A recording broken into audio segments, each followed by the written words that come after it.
They were ancient warriors who invented the boot camp, the frontal assault, state-sponsored education, and a lifestyle and aesthetic that, to this day, bears their name. They are the Spartans, and this is their story.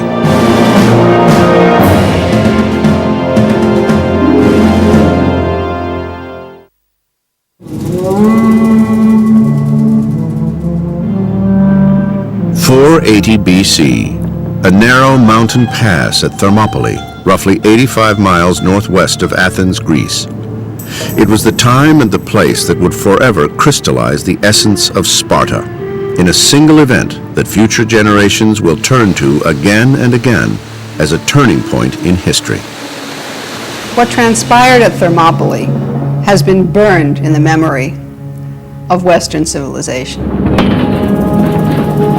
Thermopylae was actually a myth enacted in real life. Shakespeare himself could not have concocted more of a classic story. A phalanx of 7,000 Greek warriors advanced on an invading Persian army of several 100,000. The Greeks were horribly outnumbered, but they pressed on, confident that the 300 men in the front lines could lead them to victory, simply because they were 300 men from Sparta. A Spartan soldier taken by himself is as good as any other soldier. But you put them together and you've got an army that is better than any army in the world. Just the sight of the Spartan army's signature lambda emblazoned on a wall of shields was often enough to secure victory. There was nothing else like it in the world. It was the premier warrior culture of all time in civilized society. The pitifully outnumbered Greeks miraculously held off the Persian onslaught through 2 days of gruesome combat. Finally, the Spartan king, Leonidas, realized that defeat was inevitable. He ordered thousands of remaining Greek soldiers to run for their lives. But all 300 Spartans stood their ground and fought to the last man, because they were Spartans. The stand at Thermopylae galvanized Greek morale. It also bloodied the Persians and said to the Persians, "Don't mess with us." The Spartans' stand at Thermopylae became a classic example of losing the battle, but winning the war. Thermopylae has remained in history as a code word almost, for the concept of giving one's life even in defiance of death. These soldiers were willing to fight a losing battle in defense of their virtue and their country. They became the greatest fighting force the world has ever known.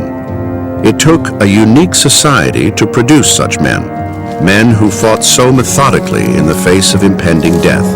The Spartans exemplify something that's a very important part of human nature, a drive for purity, a drive for order, a drive for harmony, a drive that gives us the courage not to fear death, and a drive that makes us fight for an ideal such as freedom at any cost. While today we think of Athens as the birthplace of Western civilization and the high-water mark of Greek culture, it was Sparta that many Golden Age Greeks admired most.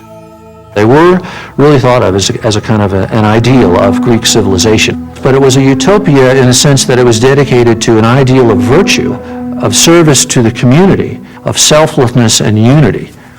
What the Greek city-state valued most of all was freedom from foreign intervention, a sense of belonging, and success on the battlefield. Sparta was abundant in all three. During Sparta's reign, ancient Greece was a collection of more than 1,000 self-governing communities called city-states. A city-state is really a city which functions for all practical purposes like a state or a nation, has its own government, its own army, its own navy, and its own laws. There were all of these states everywhere, many of them very remarkable for their culture. Sparta dates back to the 12th century BC, a time of great change in the ancient world, when Egyptian power was waning and the Second Babylonian Empire was on the rise.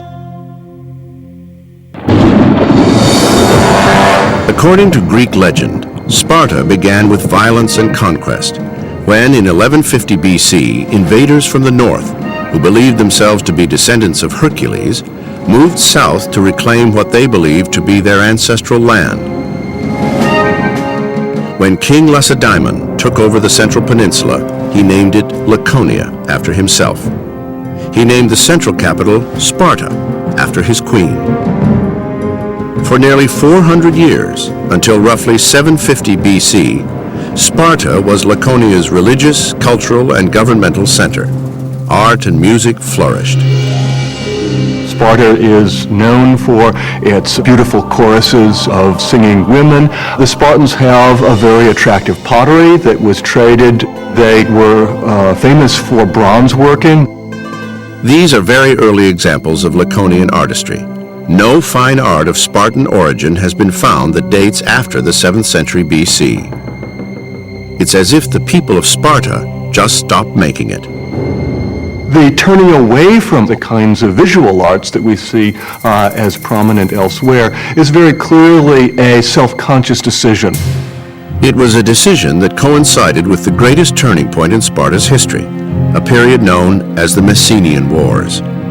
It began when a population explosion forced Sparta to seek new land and new sources of food. They solved their problem by annexing an entire country which was both larger in population and territory than Sparta was.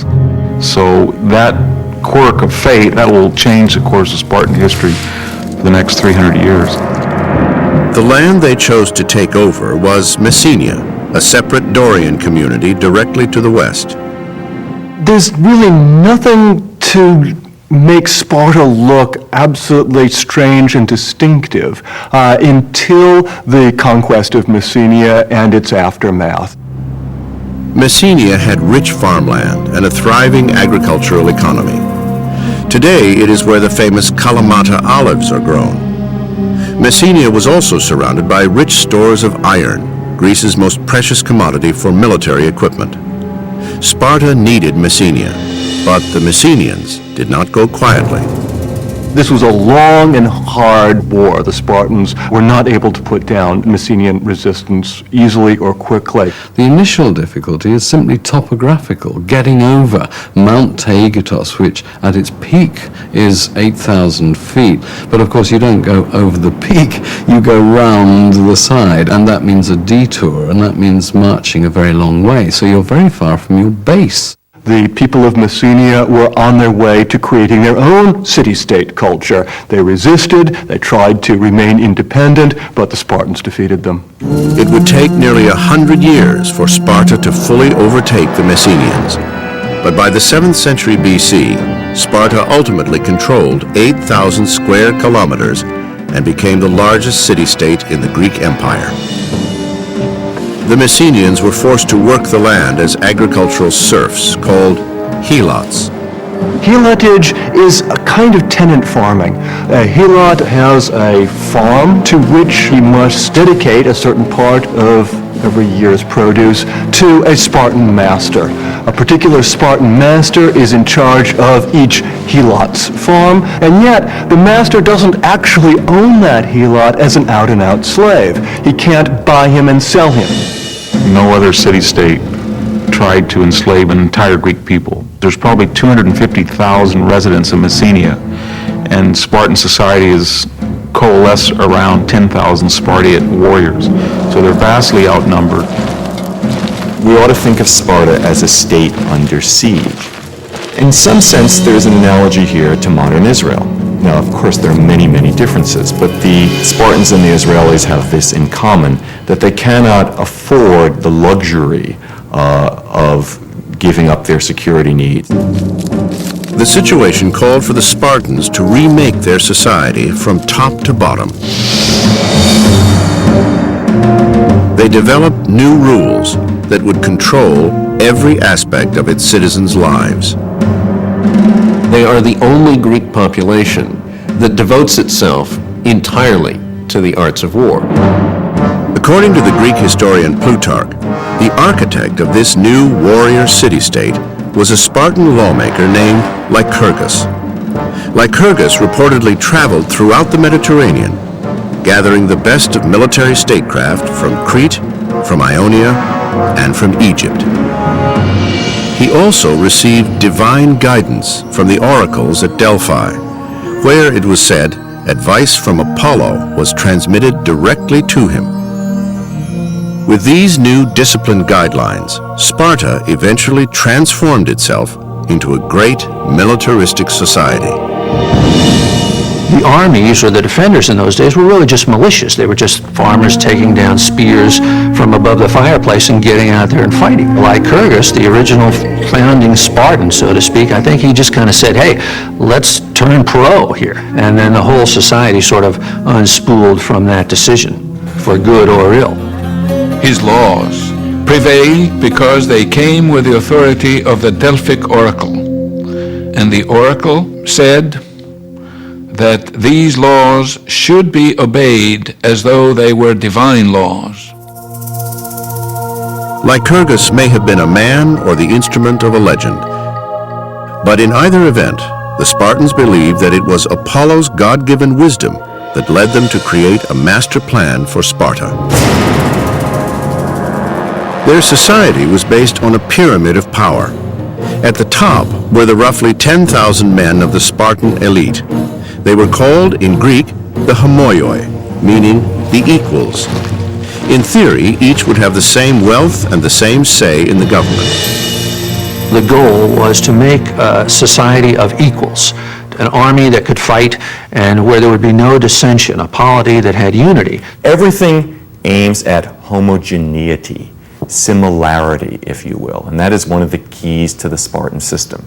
We're going to have stability, we're going to have order, we're going to have obedience. Below the homoioi were the roughly 50 to 60,000 free people who lived throughout Laconia, mostly on the outskirts of the capital city of Sparta.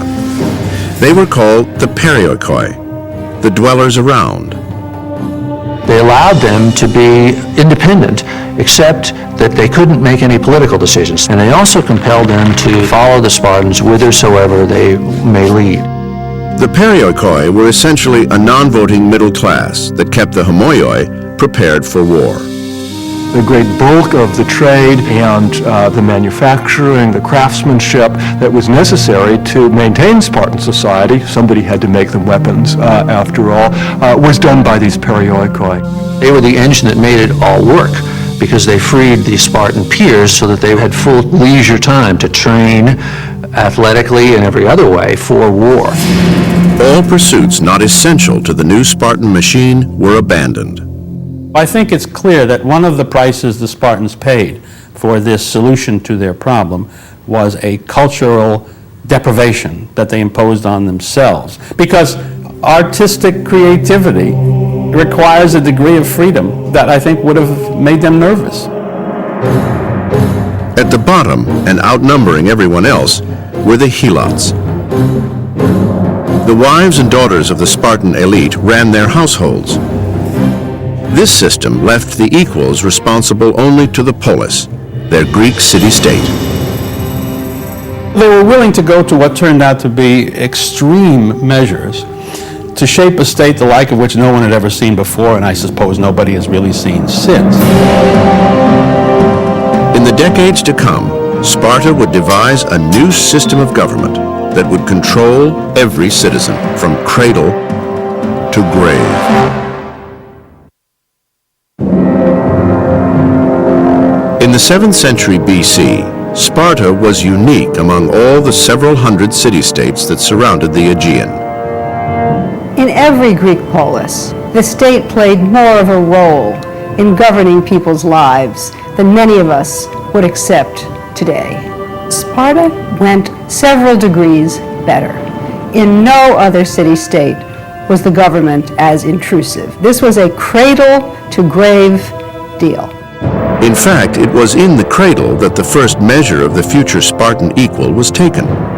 At birth, government overseers examined each newborn infant of the elite to determine if he or she should be allowed to live. Less than superior infants were exposed, the Spartan euphemism for leaving an imperfect child to die in a mountain chasm. This seems extraordinarily brutal, but the aim is to produce warriors. And so that's what they're looking for in these newborn children. They needed good men, so I think that they would be unapologetic about the fact that they were breeding the best and strongest that they could. Girl babies, too, had to be approved by the Board of Overseers, who decided whether they should live or be chucked off the edge of a mountain. The surviving girls were raised to be mothers. The boys were raised to become Spartan equals, warriors who controlled the government. In Sparta, the government was by the people and for the people, if you were one of the homoioi, the equals. Everyone else, the periokoi and the helots, were non-citizens. The Spartans were uniquely successful in devising a unique system, let's say peculiar to them, that lasted for very many years, in fact so long that Machiavelli and others took it as a model. At the top of the Spartan government was a hereditary monarchy with a strange twist. The crucial starting point, which seems to be the most ancient part of their constitution, is they didn't have one king, they had two kings. Now, this is really weird. Most Greek cities had a memory of a time when they had a king. And many Greek cities maintained a kind of religious official who sometimes kept the name the king. The Spartans, however, had two kings, and they had real authority in society. Certainly real authority to lead the armies, profound religious authority. The reason for this is they serve as checks and balances on each other. They prevent any one man from becoming too powerful. The dual monarchy and 28 Spartiates over the age of 60 created a council of elders known as the Gerousia. The Gerousia set policy and served as the supreme criminal court. Sparta was in some way a gerontocratic society. Old people ruled, and there were certain positions open only to old people. And one reason for that was if you survive to be old in a Spartan environment, you must be pretty damn tough.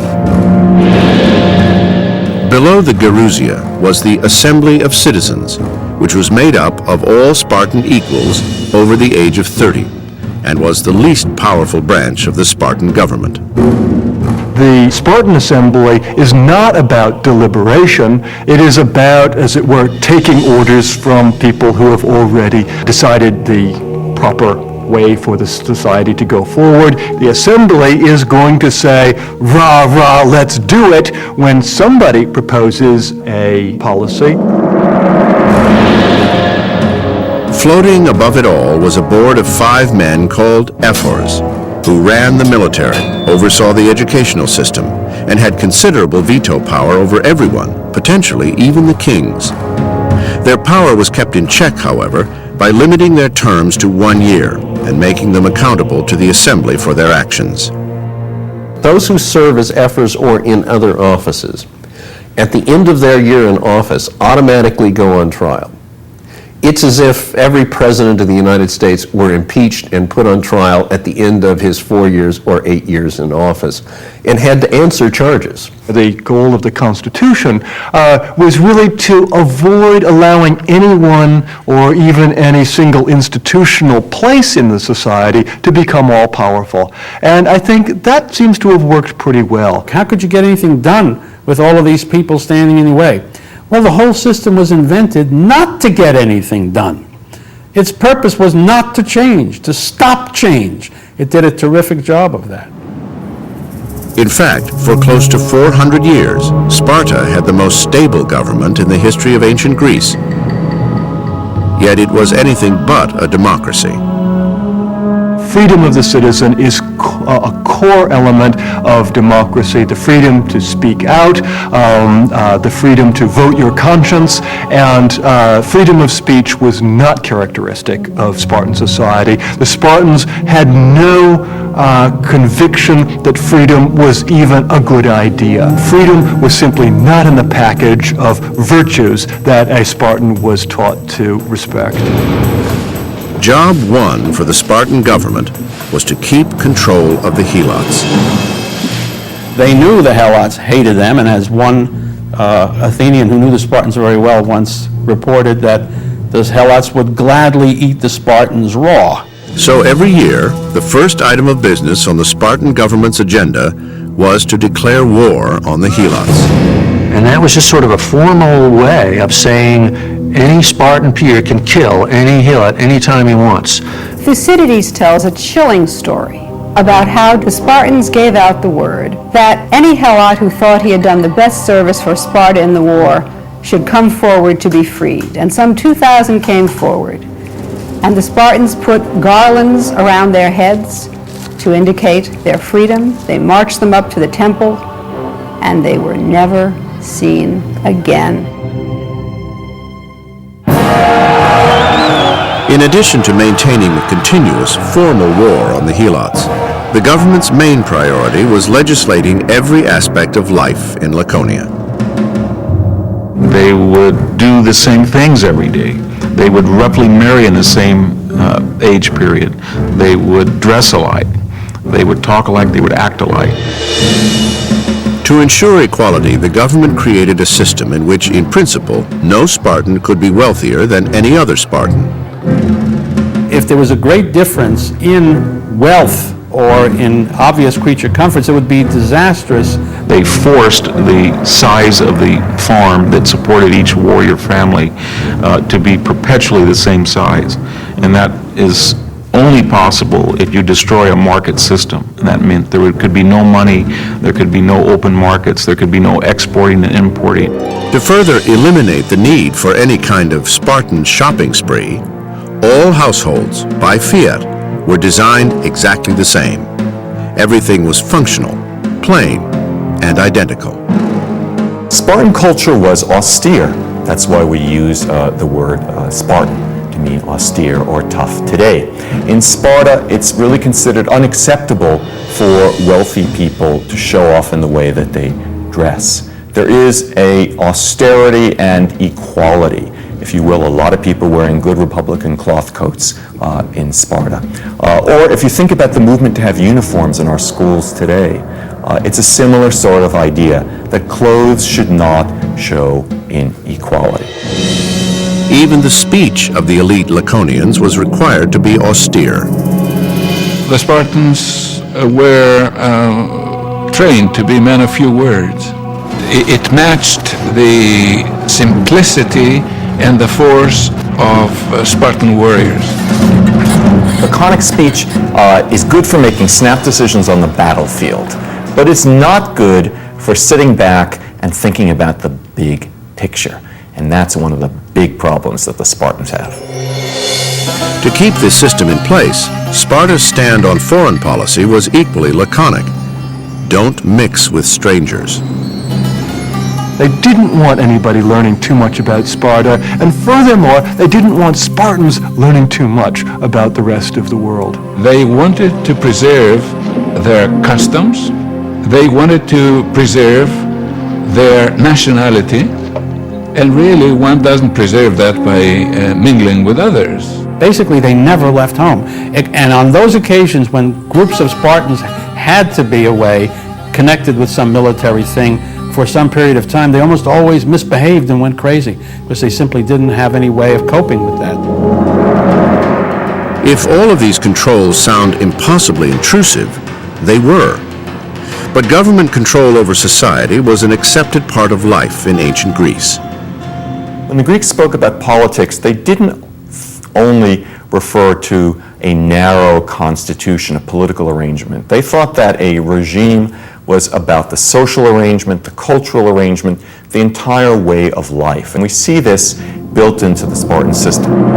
The primary means of indoctrinating Spartans into this new society would be an educational system that prepared 7-year-olds to become killing machines.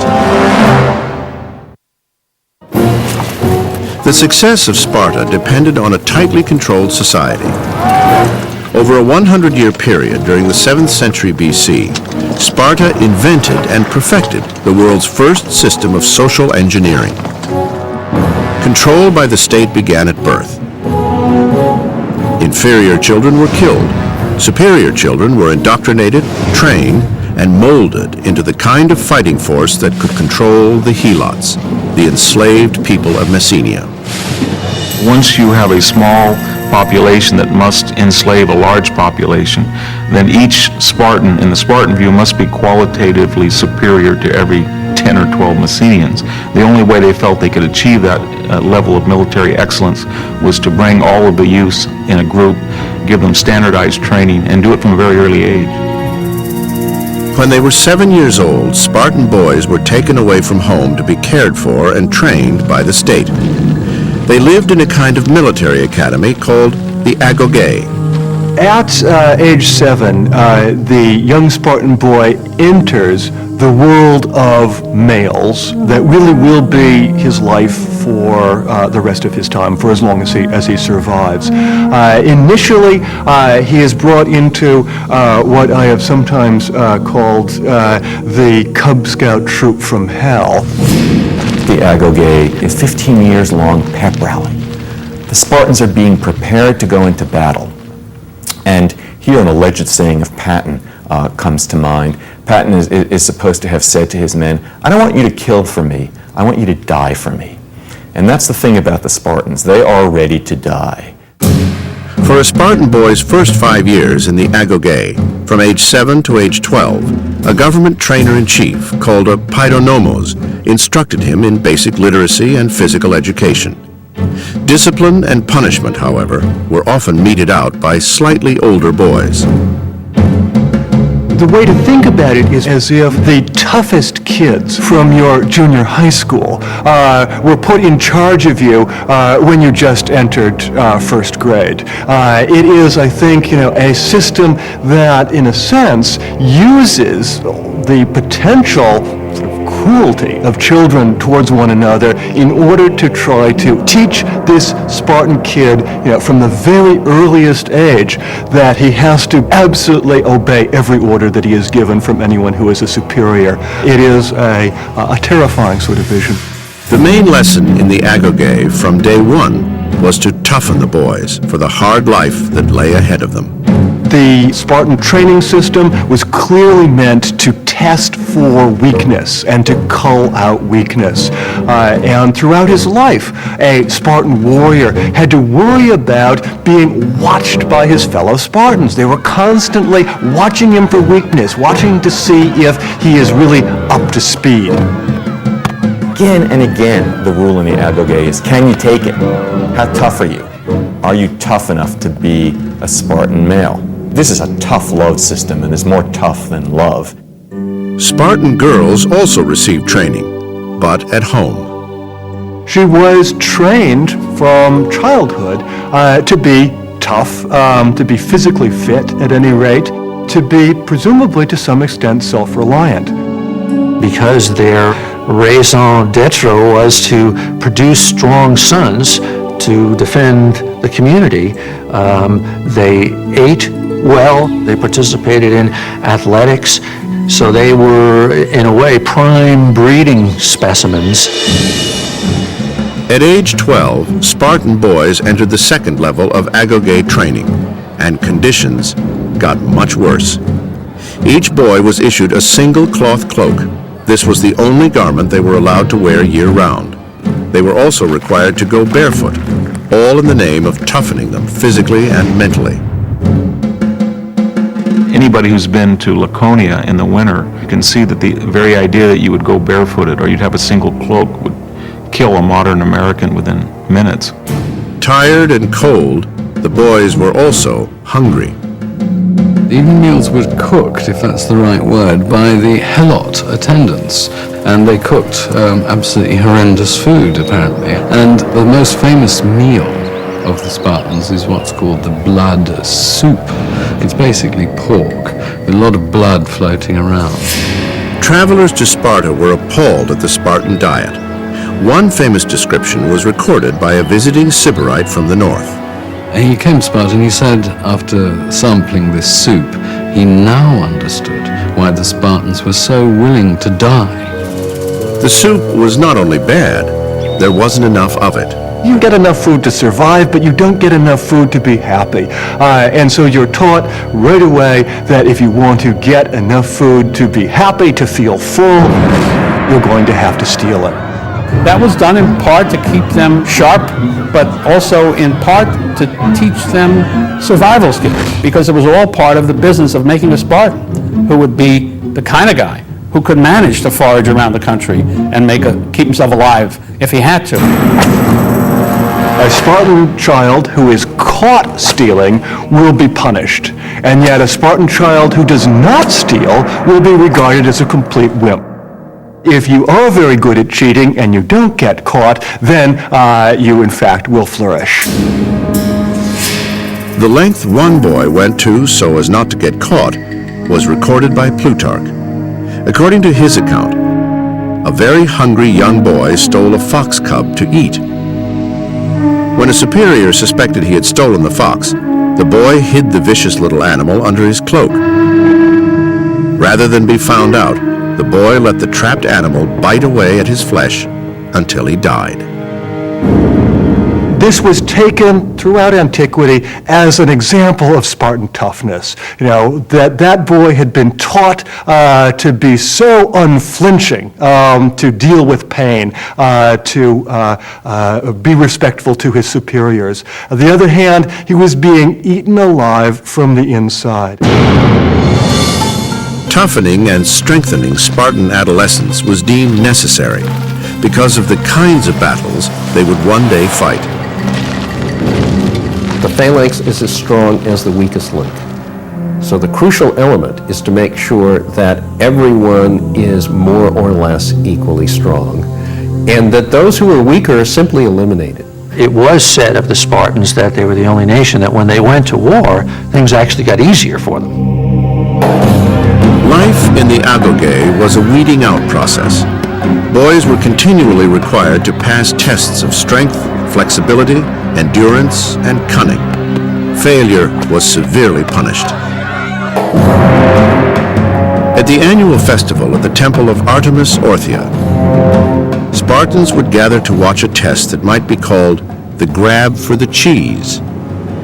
The young men of Sparta divide into two groups. One group tries to steal the cheese that is piled up on the altar, and another group armed with whips try to prevent them from doing so. In that kind of melee, there are going to be occasions when people die. Much of what young Spartan males were put through seems like a forecast of the most ominous aspects of modern fraternity hazings. And indeed, there were many Spartan boys who, when the tests were over, had not passed and had died. It's a constant competition whereby everybody is being judged, graded in effect, and then there are winners who are given various advantages, various honors. So here's your Spartan. He is trained both to be like everybody else and to subordinate everything to the commonality and to be superior to everybody else. As a Spartan male grew older, he would be systematically introduced to two new and distinct, yet entirely practical experiences: marriage and cold-blooded murder.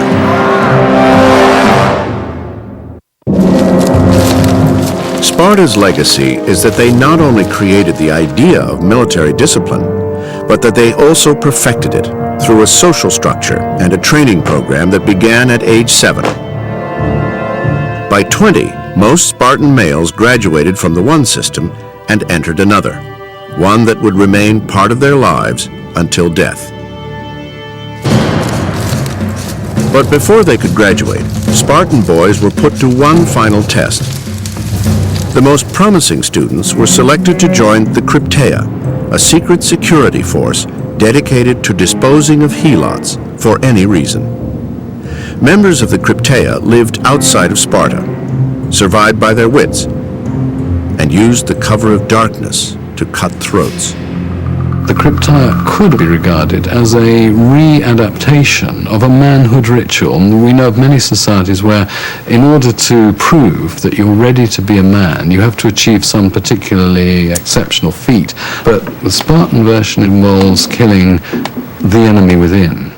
The crypteia then was a way for the Spartans to take their best and the brightest and use them to make life absolute hell for the people on whom the whole Spartan society was based.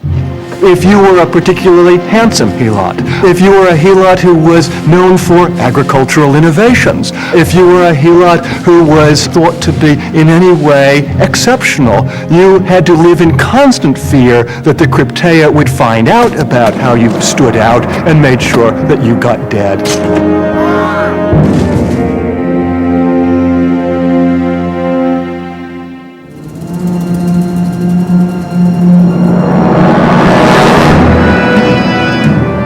After their term in the crypteia, Spartan males joined small regiments of 15 men each.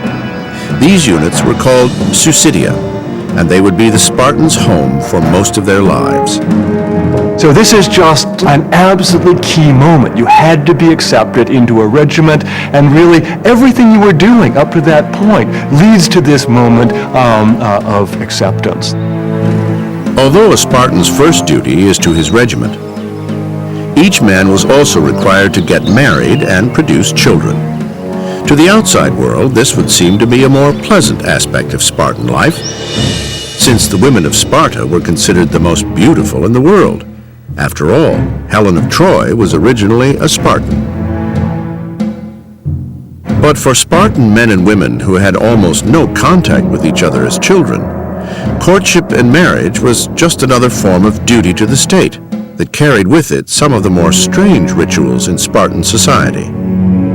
You're really almost dealing with two separate societies, and their courtship rituals seems to reflect this. Marriages were arranged. There was no wedding ceremony. Instead, the nuptials took the form of a kind of ritualized abduction. The bride's hair was cut short, and she was dressed in a man's cloak. Then, the groom had to sneak into the house after dark in order to consummate the marriage. That was the beginning of their marriage, their married life. Singularly joyless, I think, ritual, and very significant. In fact, the only time newly married men were supposed to visit their own homes was after dark, with the sole purpose of impregnating their wives. This was part of Lycurgus's law, to keep passion alive, and so make it harder for the lovers to get together, make it more of an adventure, skulking away at night to meet in secret, and then as soon as they would consummate their love, the guy had to beat it back to his common mess, so that it was said that it was not uncommon for a Spartan husband never to have seen his wife in daylight until he was 30 years old. You're talking about a very strange society. When you think about these extraordinary checks on normal human impulses that were part of the picture. The purpose of marriage, according to the city-state, was to produce children, preferably boys. The only way a Spartan man can get his name on his gravestone is to have died in battle for Sparta. The only way a Spartan woman can get her name on her gravestone is to have died in childbirth. Reproduction was so crucial, in fact, that Spartans went to extraordinary lengths to make sure women had as many healthy children as possible. So we do have incidents, very strange incidents, where men invite younger men whom they think are better than they are to have relations with their wife with the idea that their offspring might in fact be better than themselves. It is this kind of eugenic tendency, the idea that once you've got a proven Spartan, that proven Spartan should continue in the genetic line of Spartans, is absolutely at the center of their concerns. All of these controls on marriage and family were designed to keep the men from being distracted from their main purpose, to drill and train, to terrorize the helots, and to uphold their own Spartan superiority. Whether the Spartans really believed in their heart of hearts that they were uniformly men of virtue, or whether, in his heart of hearts, a Spartan thought, wow, I wish I could have a weekend in Athens every now and again and have some fun. We don't know. But what we do know is that the Spartans created a vision of themselves as completely content with their perfectly virtuous lives. The great irony, however, was that even though they had the best trained military in the world, the Spartans didn't use it to fight other armies. It's a magnificent military machine, but the attitude of the Spartans seems to be, let's not risk it. Let's not use it. Let's admire it. Let's polish those shields, but let's not use them unless we have to. It was a system that worked inside Sparta remarkably well for 2 centuries. But then, for reasons that are not entirely clear, Sparta began to look outside its own borders for new people to conquer. Perhaps the war machine was in danger of growing rusty from disuse. Perhaps they were simply itching for a real fight. The Spartans confidently thought that their 2 great adversaries, the Argives and the Tegeans, would be pretty easy to defeat. And they're now ready to expand, as it were, to bring more territory within the same system. At the same time, there was a real threat to Spartan supremacy on the horizon. A nation of more than 1 million warriors, hell-bent on conquering Greece. They were the Persians. By the beginning of the 5th century, they're going to start first to conquer the Ionian Greeks in Asia Minor and then to look toward the mainland. And that's going to explain all of subsequent Greek history for the next 2 centuries. For generations to come, all of Greece would feel the threat from Persia. How Sparta and Athens reacted to that threat would both divide and unite the Greek world.